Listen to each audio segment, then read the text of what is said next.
आज देश में मुसलमान की स्थिति हो गई कि घर में रहेगा तो दंगाई मारेंगे और बाहर निकलेगा तो पुलिस मारेगी। मुझसे पूछा जा रहा है कि 500 साल पहले तुम्हारी मस्जिद थी नहीं थी।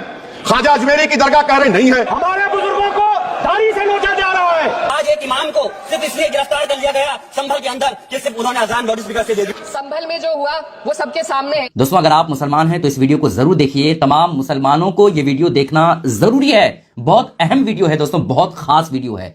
पार्लियामेंट में जितने भी मुस्लिम लोग थे, सब लोगों ने पूरा पार्लियामेंट को हंगामा कर दिया। पूरा पार्लियामेंट में किस तरीके से सारे मुस्लिम नेता मिलकर के बैरिस्टर असदुद्दीन अवैसी साहब के साथ मिलकर के आवाज लगाया है, वो पार्लियामेंट पूरा गूंज उठा है मुसलमानों की आवाज से। जी हां दोस्तों, एक एक करके सारी वीडियो हम आपको दिखाएंगे। इकरा हसन हो या जियाउल हसन हो, है ना, या बैरिस्टर असदुद्दीन अवैसी साहब हो या दूसरे मुस्लिम जिम्मेदार जितने भी लोग पार्लियामेंट में मौजूद थे, सब लोगों ने अपनी अपनी आवाज जो है बैरिस्टर असदुद्दीन अवैसी के साथ मिलकर के बुलंद किया। और अजमेर शरीफ हो या मंदिर मस्जिद का मामला हो या संभल का मामला हो या कहीं और का मामला हो, किस तरीके से मुसलमानों के साथ क्या क्या कुछ हो रहा है, वो सारे मामलात आज बैरिस्टर असदुद्दीन अवैसी साहब ने और तमाम मुस्लिम लीडर ने, है ना, चाहे वो किसी भी पार्टी से ताल्लुक रखने वाले हो, सब लोगों ने अपनी अपनी बात रखी। और किस तरीके से पार्लियामेंट में मुसलमानों की आवाज आज गूंजी है, वो आप जरूर देखिएगा। दिल मचल जाएगा दोस्तों। हर मुसलमान को ये वीडियो देखनी चाहिए। ये वीडियो ज्यादा से ज्यादा शेयर कीजिएगा दोस्तों। पहले आइए बैरिस्टर असदुद्दीन अवैसी साहब ने क्या कुछ कहा है वो सुन लेते हैं। दफा 25 में प्रोफेस कहा गया, आर्टिकल 25 टॉक्स प्रोफेस।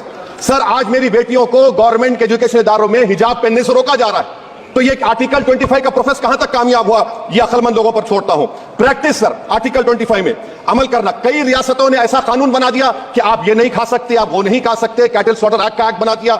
आप बताइए कि हरियाणा, राजस्थान में पुलिस की इख्तियारात गौरक्षक को दे दिए और उन इख्तियारात का बेजा इस्तेमाल मॉब लिंचिंग में हुआ। किसका हुआ? एक लड़का था साबिर मलिक बंगाल का, मार के पीट कर मार दिया गया। क्यों? क्योंकि उसने बीफ खाया, बाद में मालूम हुआ नहीं खाया। जुनैद और नसीर को गाटमीका के थे, उनको जिंदा जला दिया गया। सर, फिर प्रोपगेट, आप ये आर्टिकल 25 का थर्ड सेक्शन प्रोपगेट। आज आप देख रहे हैं कि मुझसे पूछा जा रहा है कि 500 साल पहले तुम्हारी मस्जिद थी नहीं थी। ख्वाजा अजमेरी की दरगाह कह रहे नहीं है। अरे सर, अगर मैं इस पार्लियामेंट में खोद दूं, इसमें गड़ा कर दूं, तो खाने जहां का हिस्सा मिलेगा तो मेरी हो जाएगी ये। आप बताइए। अब आप देखिए ये प्रोपोगेट क्या हो रहा है। अच्छा, जो तब्दीली मजहब का कानून, तब्दीली मजहब, मैं तब्दील मजहब नहीं कर सकता, सरकार से पूछना पड़ेगा मुझे अपना मजहब बदलने के लिए। अगर अंबेडकर आज जिंदा होते तो बाबा साहब को भी कहते कि आप जाकर परमिशन लो, तब मजहब बदलना पड़ेगा आपको।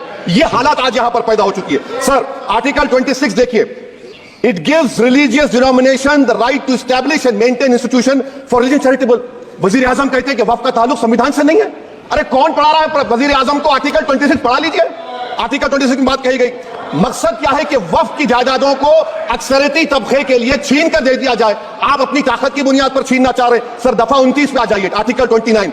लैंग्वेज का, जबान का तहफ्फुज़ है। उर्दू को खत्म कर दिया गया। वो उर्दू जिसके हमारे मुजाहिदीन आजादी नारा दिया था, इनकलाब जिंदाबाद का, उस जबान को आप खत्म कर रहे हैं। कल्चर, आप कल्चर की बात इनसे पूछ लीजिए, वो बोलेंगे नहीं, हमारा जो कल्चरल नेशनलिज्म है वो कल्चरल नेशनलिज्म नहीं है बीजेपी का।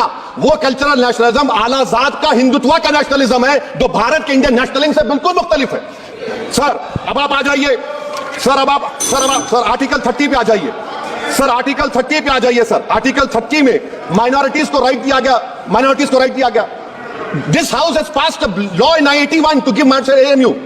This government went to the Supreme Court and said, no, we'll oppose minority status. This house voice was suppressed in the Supreme Court, sir. That is why I say that the executive has argued contrary to parliament. Barrister Asaduddin Owaisi साहब ने मंदिर हो या मस्जिद हो, है ना, मजार हो, खानका हो, संबल हो, अजमेर हो, इन सारे मामलात पर बहस किया और साथ ही साथ किस तरीके से गाय के नाम पर, गोश्त के नाम पर मुसलमानों को निशाना बनाया जा रहा, इस पर भी बैरिस्टर असदुद्दीन अवैसी साहब ने बात किया। सिर्फ 5 मिनट असदुद्दीन अवैसी साहब को बोलने के लिए दिया जाता है, लेकिन उसमें भी जितने भी पार्लियामेंट में इनके दुश्मन है, सबका कलेजा बिल्कुल फटने लगता है। बिल्कुल कलेजा छल्ली हो जाता है कि आज बैरिस्टर असदुद्दीन अवैसी साहब क्या बोल देंगे, जिसकी वजह से सबकी जुबान बिल्कुल जो है वो लोग चिल्लाने लगते हैं, उनका कलेजा दहलने लगता है कि बैरिस्टर असदुद्दीन अवैसी साहब क्या से क्या बोल रहे हैं, है ना। तो ये जलवा है हमारे असदुद्दीन अवैसी साहब का। अब आइए जियाउर रहमान में किस तरीके से संभल में हुए मामलात को उठाए हैं और किस तरीके से वहां के लोगों पर जो जुल्म हुआ है उसके बारे में इन्होंने बयान किया है। मैं पूछना चाहता हूं माननीय सभापति जी, मैं सांसद हूं, मैं अपने मुकदमे का, मैंने कहा था मुझे डर नहीं है, मेरे खिलाफ मुकदमा लिखा गया, मैं वहां मौजूद नहीं था। और ये मुकदमा जो हमारे चाहे विपक्ष के सांसद हो या सत्ता पक्ष के सांसद हो, आप याद रखिए जनता की आवाज हो, जनता के बीच में जाकर के आपके जवाबदेही बनती है।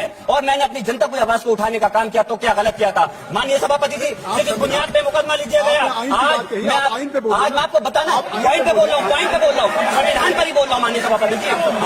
आज मैं चाहता हूँ उन लोगों को इंसाफ मिलना चाहिए जो इसके जिन्होंने ज्यादती की है, उनको सजा मिलनी चाहिए। और आज एक इमाम को सिर्फ इसलिए गिरफ्तार कर लिया गया संभल के अंदर कि सिर्फ उन्होंने अजान लाउड स्पीकर से दे दी थी। अफसोस है कि आज हमारे साथ ऐसी ज्यादती हो रही है। माननीय जज जी, हमारे संविधान किसानों को मजबूती की बात करता है, जो इस देश की रीढ़ की हड्डी है।